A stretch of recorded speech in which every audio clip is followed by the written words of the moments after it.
마태복음을 기록한 마태는 오늘 세례 요한에 관한 이야기의 배열을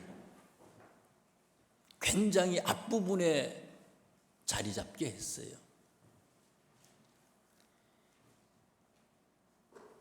(1장) (2장은) 예수님의 족보, 예수님의 탄생, 그와 같이 중요한 얘기가 1장, 2장이 나오는데 거의 그것과 비슷한 위치에다가 세례 요한의 얘기를 소개하고 계세요. 마태가 우리에게 주시는 얘기는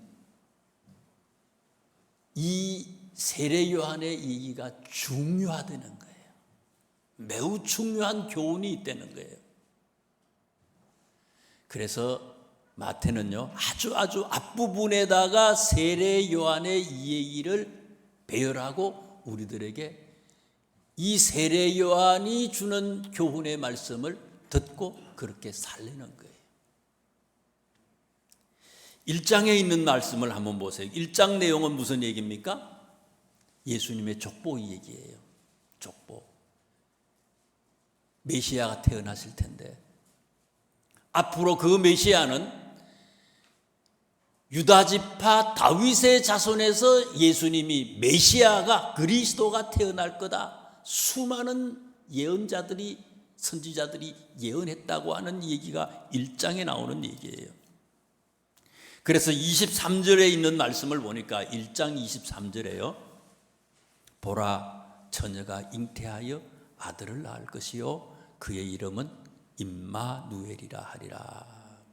임마누엘, 하나님이 우리와 함께 하신다. 메시아 그리스도는 하나님이 거룩한 그 천국에서 더럽고 추한 이 땅에 오셨다는 거예요. 사람의 몸으로 오셔서 우리와 함께 하시는 분이 되셨다는 거예요. 그분이 메시아시고 그 메시아는 어떤 분이냐? 처녀가 잉태하여 아들을 낳을 것이다. 성육신 하신다는 거예요. 사람의 손으로 사람에게서 태어났지만은 사람이 아니라는 거예요. 그 얘기가 23절에 나오면서 이 23절을 제가 가지고 있는 성경책에는요, 보라라고 하는 이 23절 이 첫 부분에다가 각주를 해놨어요. 기억이라고. 각주를 해서 기억. 그래서 밑에다가 주석을 했잖아요. 기억은 뭐냐? 이사야 7장 14절에 있는 말씀이 이 말씀이 있다는 거예요. 과거에 아주 오래전에 제1 이사야가 먼 훗날 우리의 그리스도가 우리를 구원해 주실 메시아가 이 땅에 오시는데 유대지파의 다윗의 조상으로 처녀가 잉태되어 아들을 낳는데 그 아들 메시아가 우리에게 오십니다 라고 하고 그렇게 예언을 하셨다는 거예요. 2장에 있는 말씀을 또 보세요. 2장에 보니까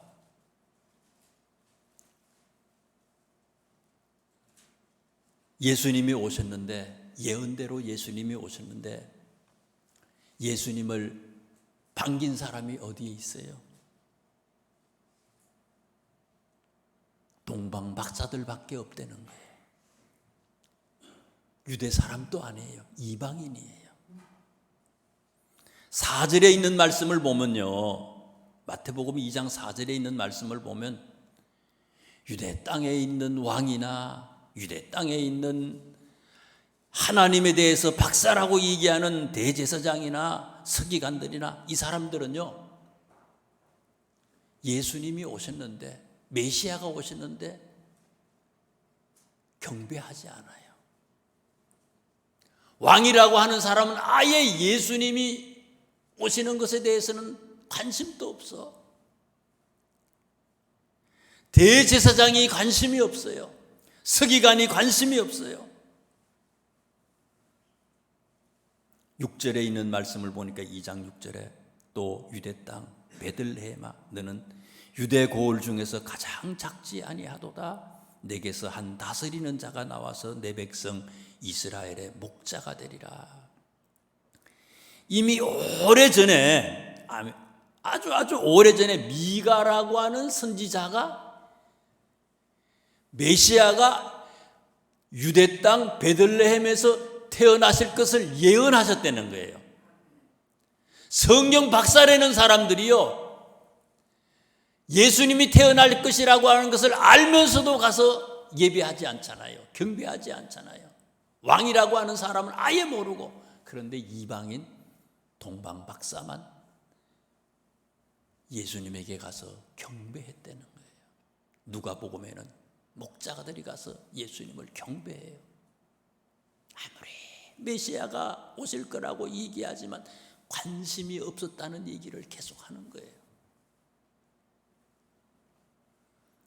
2장에 있는 말씀을 보면 또 13절에 있는 말씀부터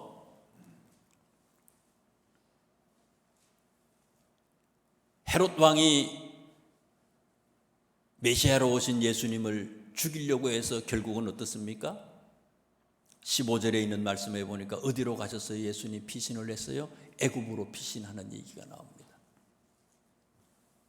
그래서 애굽이라고 하는 단어에다가 15절에 2장 15절에 거기도 각주를 해놨잖아요. 애굽으로부터 내 아들을 불렀다. 그래서 이 애굽이라고 하는 말, 이 각주한 것은 어디에 나오는 말씀이라고요? 호세아서에 나온다는 거예요.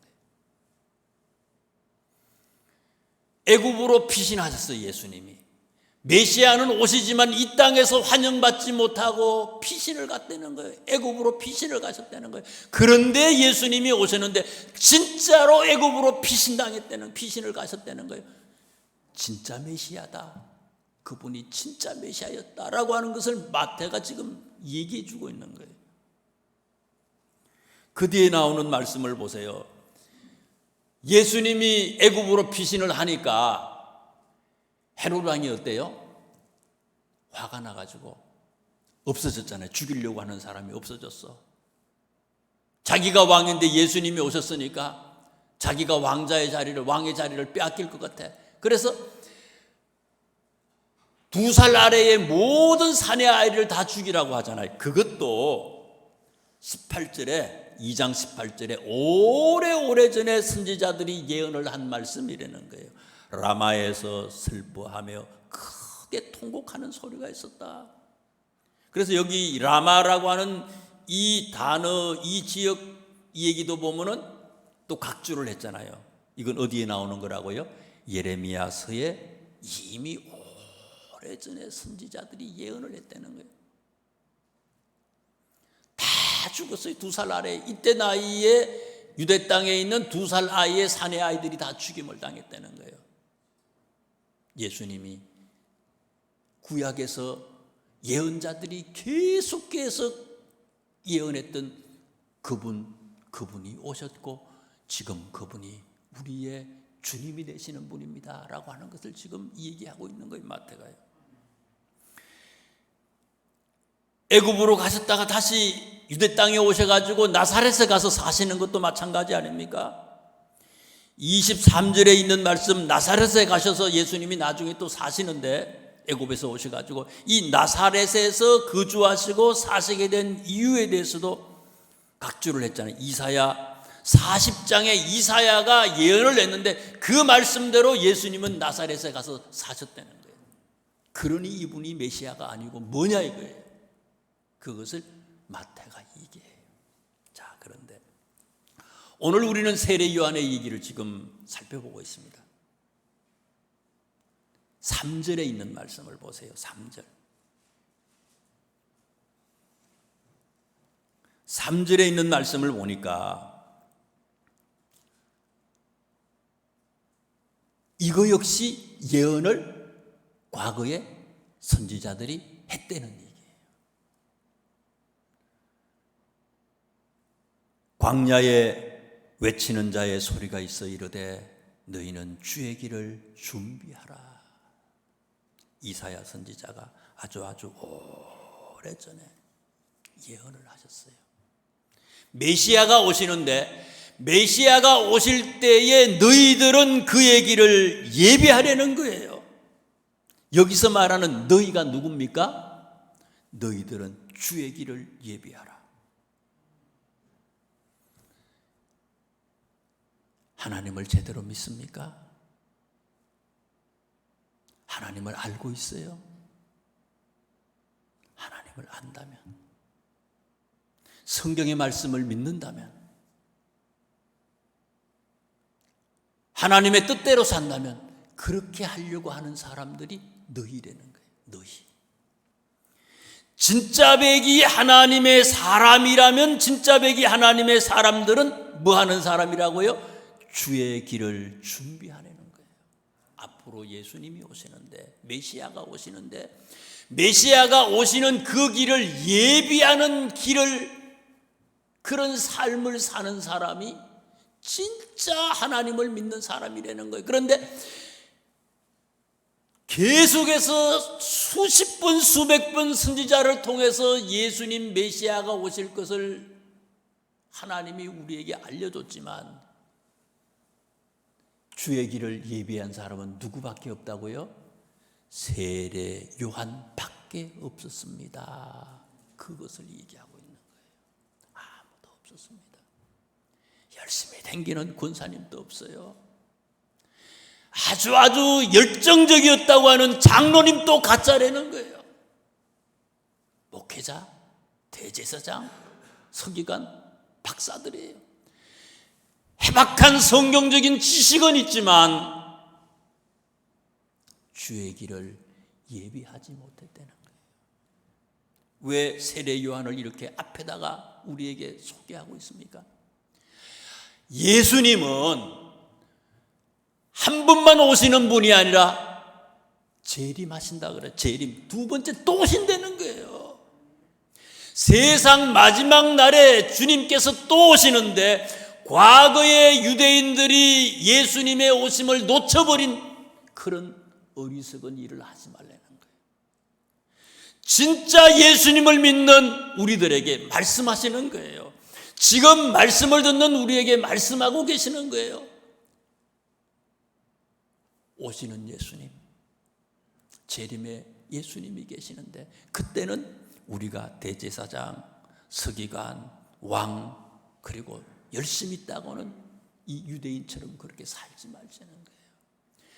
이 세례 요한처럼 주의 길을 예비하는, 준비하는 사람이 되라는 거예요.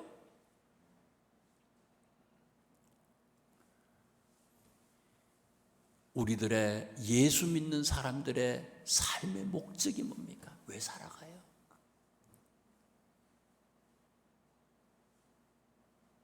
여러분 왜 살아갑니까? 죽지 못해 삽니까? 목적이 있어야 되잖아요.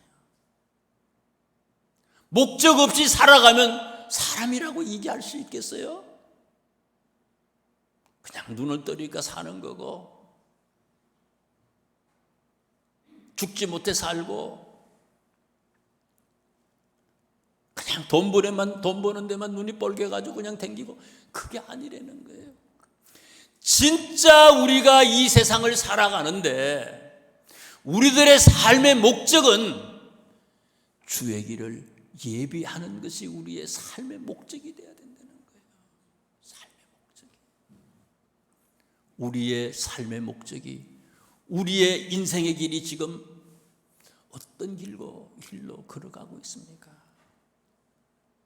방향을 잃어버린, 목적을 잃어버린 그런 우리들은 아닌지 우리 스스로 한번 점검해 보려는 거예요. 4절에 있는 말씀을 보세요. 4절에 보니까 세례 요한이 입는 옷이 뭐라고 그랬어요? 낙타털 옷을 입었고 허리에는 가죽띠를 띠고 음식은 메뚜기와 석청을 먹었다. 누가복음 1장 말씀에 보면요, 이 세례 요한의 출생에 대해서 소개를 했어요. 세례 요한의 혈통에 대해서 소개하는데 세례 요한의 아버지 이름이 누굽니까? 사가랴네요. 그런데 그분의 직업이 뭡니까? 제사장이에요. 그것도 유명한 제사장이에요. 어머니 이름은 누굽니까? 엘리사벳이라고 하는 분인데요. 그 어머니의 아버지는 어떤 분이에요? 이름은 잘 모르지만 엘리사벳의 아버지는 아론의 자손이에요. 세례 요한의 어머니는 아론의 자손이라 그랬어요. 아론의 자손이 직업이 뭐예요? 제사장은요, 아론의 자손만이 제사장이 될 수 있어요. 그리고 장자가 대제사장이 되는 거 아닙니까? 세례 요한은 아버지도 제사장이고 어머니도 제사장 가문의 딸이에요. 할아버지도 제사장이고 외할아버지도 제사장이에요. 아버지도 제사장이고.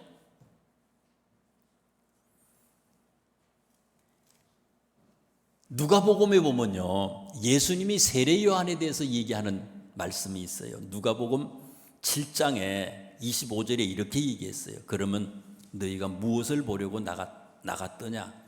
부드러운 옷 입는 사람이냐? 보라, 화려한 옷을 입고 사치하게 지내는 자는 왕궁에 있느니라.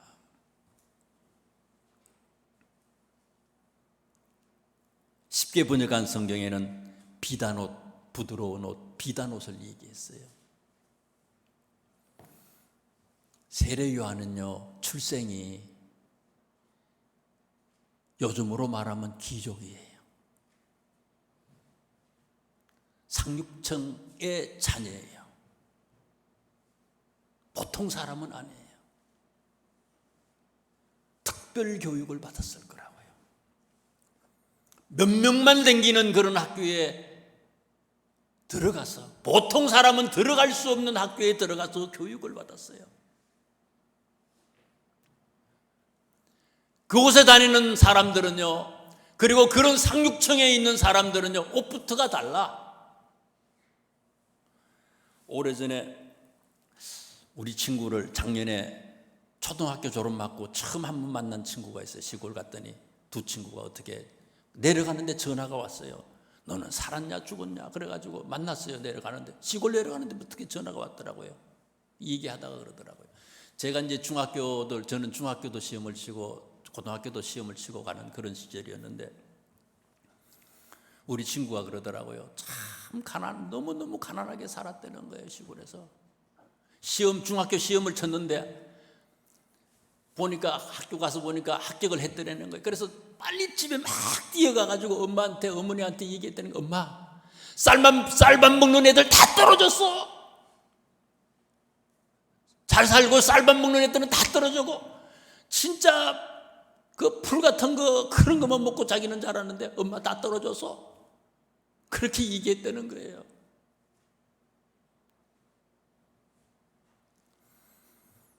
세례 요한은요, 비단 옷을 입고 있을 사람이에요. 비단 옷에다가, 그것도 아주 자주 색깔 옷은 비단 옷 중에서도 아주 귀한 거예요. 왕족들, 아주 상류층의 사람들만 입는 게 자주색 옷이거든요. 그런 것을 입고 살아야 될 사람이에요. 이 사람은 왕궁이나 이 사람은 무슨 성전이나 특별한 곳에 있어야 될 사람이에요. 그런데 이 사람이 어떻다고? 이 사람은요, 광야에서요,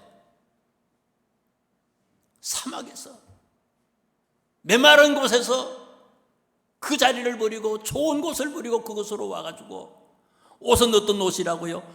평민들하고 똑같은 옷이, 평민들보다도 더 나쁜 옷을 입었어요. 이스라엘 사람들은 다 양치기, 소를 기르고 양을 기르고 염소를 기르고 목축업자잖아요.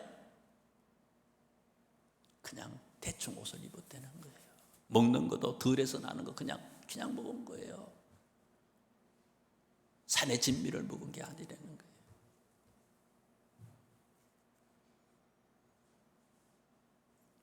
뭘 얘기하는 겁니까? 세례 요한은 높은 자리에 귀하게 특별하게 생활할 수 있지만은 주의 길을 예비하기 위해서 그 모든 것을 포기한 사람입니다. 진짜 백이 예수님 믿는 사람은 세상 사람들이 관심을 가지는데 거기에 관심을 가지는 사람이 아니라는 거예요. 왜 우리는 거기에 관심을 가지고 있습니까? 예수님의 제자들 보세요. 잡았던 고기까지, 자기의 배까지 모든 것을 다 버리잖아요. 예수 믿는 사람들은 소유하기 위해서 제자가 된 사람이 아니에요. 포기하는 거예요. 포기한 그때부터 제대로 된 주의 길을 예비하는 제자가 될 수 있다는 거예요. 세례 요한처럼 여러분 살지 않겠습니까? 그 얘기를 하고 싶은 거예요.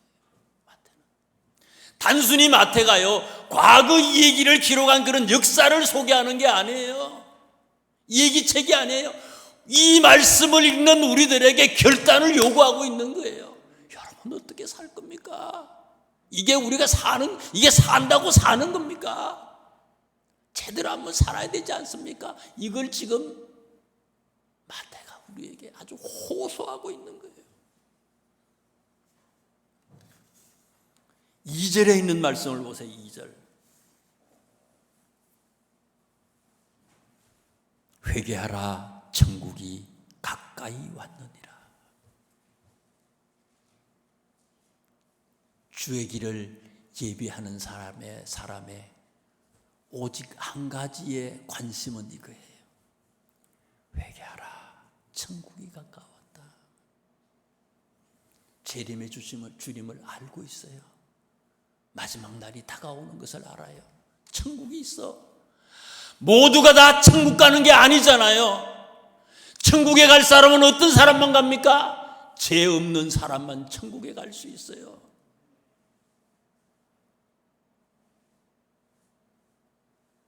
로마서에 보니까 우리 모두가 다 죄인이래잖아요.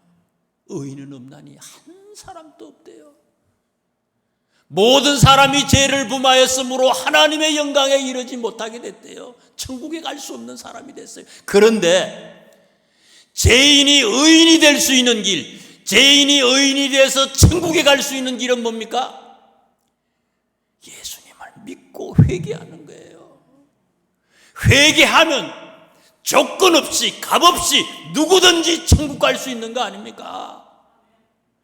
이거 천국을 얘기하고 천국 갈 수 있는 사람들은 회개하세요. 예수 믿고 회개하세요. 이거를 외치는 사람이 주의 길을 예비하는 사람이고 이것을 우리가 외쳐야 되지 않겠습니까? 이걸 지금 얘기하는 거예요. 어저께 임순인 권사님 오빠가 돌아가셨어요. 우리 장로님, 고장로님보다 한 살 나이가 밑이래요.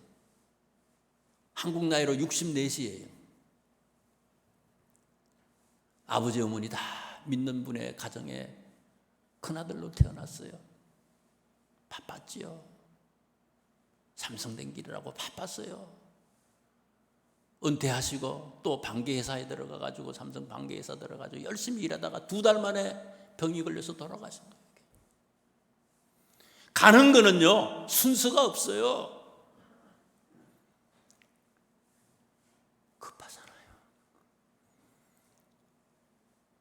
예수님이 우리에게 성령이 너에게 임하면 어떻게 하라고요? 예루살렘과 온 유대와 사마리아와 땅끝까지 이르러 복음을 전하래. 순서가 있어요.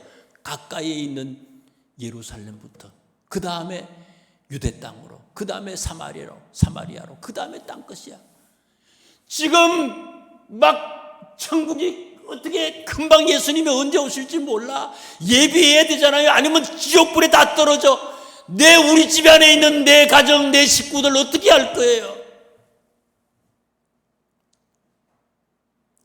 해서만 댕기다가 돈만 벌다가 절단나면 어떻게 할 거예요?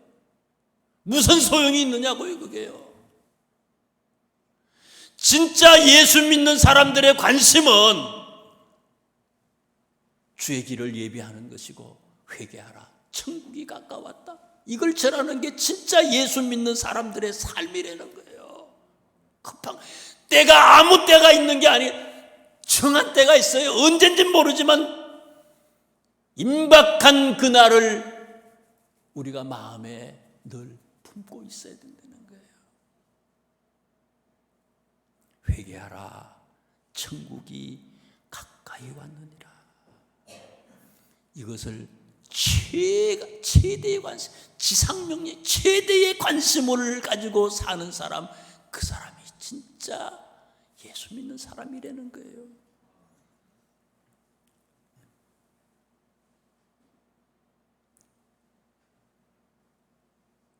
오절에 있는 말씀을 보세요. 5절에 보니까요, 이때에 예루살렘과 온 유대와 요단강 사방에서 다 그에게 나왔다. 지금 세례 요한의 나이가 몇 살일까요? 누가복음에 보면요, 예수님보다 얼마나 앞서서 이 땅에 태어났어요. 세례 요한이요, 6개월 먼저 태어났다고 그랬어요. 예수님하고 친척이죠. 보니까 친척이라고 그랬어요. 예수님의 어머니하고 세례 요한의 어머니는 서로 친족이라고 그랬어요. 6개월 먼저 태어났어요. 그런데 이때는요, 이때가 5절에 나오는 이때 한 세례 요한이 30살쯤 되었어요. 30살, 젊은 30살 세례 요한이 광야에서 회개하라, 천국이 가까웠다고 전했더니 어떤 사람이 왔다고요? 예루살렘과 온 유대와 요단강 사방에서 다 그에게 나왔다는 거예요. 전 BTS 노래를 한 번도 들어보지는 못했어요. 얼굴도 잘 몰라. 한 사람 두 사람인가 광고에 나오는 사람 있잖아요. 그 사람은 좀 아는 것 같기도 하고 그래요. 확실히 이름도 모르지만은. 예루살렘에 있는 사람들이, 온 유대의 사람들이 다 세례 요한이 회개하라, 천국이 가까이 왔다고 전할 때에 다 모였대잖아요. 유명 인사가 됐어요, 세례 요한이. 세례 요한을 보려고 사람들이 막 몰려와요. 어떻게 해서 이 젊은이, 이게 몇 달 했다고 이렇게 되는 건 아니잖아요. 이미 여러 해 전부터 이 복음 사역을 세례 요한이 감당을 했고, 그것에 대해서 지금 한 30살쯤 됐는데 이런 역사가 막 나타나는 거예요. 어떻게 보면 한 20살쯤 아니면 열 몇 살 때쯤에 시작했는지 몰라요, 이 사역. 거기다가 또 보세요. 7절에 보니까 요한이 많은 바리새인들과 사두개인들이 세례 베푸는 대로 오는 것을 보고 이르되, 독사의 자식들아, 누가 너희를 가르쳐 임박한 진노를 피하라 하느냐. 누구한테 그랬어요? 바리새인들과 사두개인들. 어떻게 보면 이분들은 나이가 좀 많은 사람들이에요. 나이가 있는 사람이에요. 젊은 사람이 나이가 있는 사람들에게 독사의 자식이래. 이야, 독설도 이런 독설을 하면 거침없이 막 그냥 내뱉잖아요. 그냥요. 당돌하지요. 거기다가 8절에 있는 말씀을 보세요. 회개에 합당한 열매를 맺어라. 그러면 이 사람들은, 서기관 바리새인들은요, 성경도 잘 알고 말씀대로 살라고 노력하는 사람들인데, 이 사람들은 지금 어떻다는 거예요? 역으로 뒤집어서 얘기하면 열매가 없다는 거예요. 열심히 있는 사람들에게, 이 사람들에게 열심이 없다는 거예요. 열매가 없다는 겁니다. 나이가 많은 사람들인데 함부로 막 얘기를 막 해요. 이 얘기는 뭔가 하면요, 진짜 예수 믿는 사람은요, 세례 요한처럼 사는 것이고, 우리의 관심은 세상에 있는 것이 아니라 주의 길을 예비하는 것이고, 주의 길을 예비하는 사람들은 세상의 것을 포기할 수 있어야 되고, 내가 가지고 있는 것, 기득권까지도 나의 모든 것을 포기할 수 있어야 되고, 그 다음에 마지막으로 얘기하는 내용이에요. 이게요.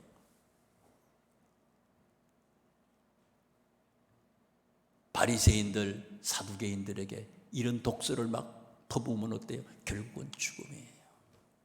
젊은 사람이 당돌하지요. 그래서 뭐라 그래? 이런 사람들한테 죽기를 각오했구나. 너 이거 아닙니까? 진짜 예수 믿는 사람은요, 이 일에, 복음을 전하는 이 일에 목숨을 걸어야 된다는 거예요. 목숨을 걸었습니까? 어디에다가 지금 우리가 목숨을 걸고 있어요? 우리의 길을 바로 찾자는 거예요. 이곳에 우리의 생명을 걸고 죽기를 각오하는 우리 모두가 될 수 있기를 주님의 이름으로 축원합니다. 기도하겠습니다. 하나님,